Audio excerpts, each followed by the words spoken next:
history, we've actually seen that there's been the feminist movement, right? And this movement has actually sought to basically give equality to women through 3 different, I guess, waves of feminism.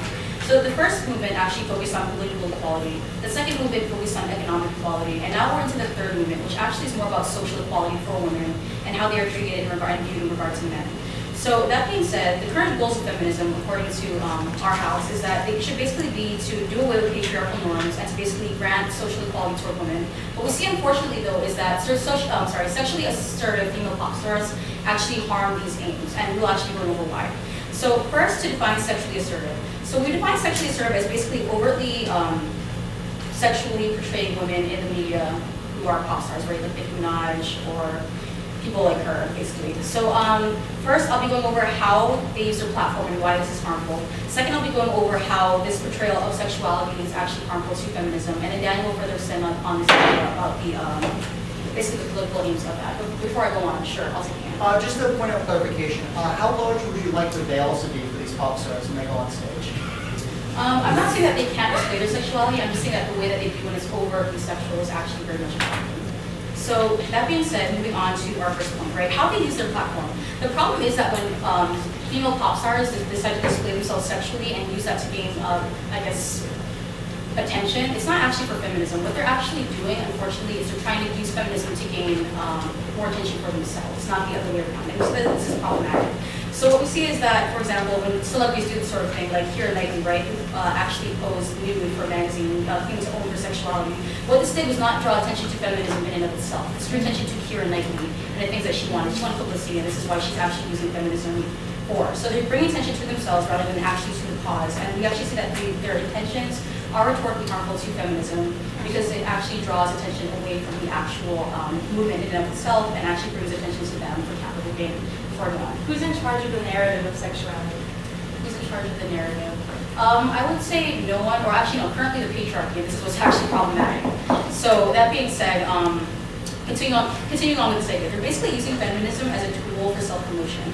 So this is actually very much harmful to the idea of feminism because again, it draws it away from the actual ideas of feminism, what feminism is trying to promote, and puts it more on the pop star for their own gain. So we see is that this is actually really problematic. So that being said, moving on to the second idea, the portrayal of sexuality, and this is kind of different, right? So the problem is that when they're portraying themselves, they're not empowering themselves. Now, even though they may say that, I'm doing this for me, I'm doing this by, I'm portraying myself sexually the way that I want to, this unfortunately still does not do anything for feminism in that they're actually still portraying their sexuality through the lens of a patriarchal society. So we see is that they're actually kind of still selling themselves, not rebellion, for this cause. So an example of this would be Rihanna in her video. Have you guys heard the music, seen the music video for S&M? So basically, Rihanna is like overtly sexualized, and people think that this is empowering for her because of the fact that she has wit. She's like basically beating on men and whatnot. But what we see is that this is just another form of disempowerment because it actually promotes the idea of fetishism, right? The idea that she's has some sort of phallus in her hand and she's actually hurting people who are disempowered men or effeminate men because, yeah, so there's that, sorry. So basically, when women are portrayed overtly sexually, it's still through the lens of the patriarchy, and even though it may seem empowering, it's actually not because of patriarchal standards that they're actually trying to appeal to for their own capital gain, which actually brings us back to the first point of how they're misusing this platform. Justin. Who determines sexual empowerment? Who determines sexual empowerment? Again, like I just referred to currently right now, it's patriarchy, which is really unfortunate because these are who these pop stars are trying to appeal to, and this is the mold they're trying to fit. And we see that this is actually extremely harmful. So, that being said, we actually want to advocate for social equality for women, right? And we see that these pop stars, again, are taking the lens away from social equality and putting it on themselves rather than for a cause that's actually really important. And they're misusing it for their own gain. And we actually see that because of this, feminism sort of becomes like a tool for them.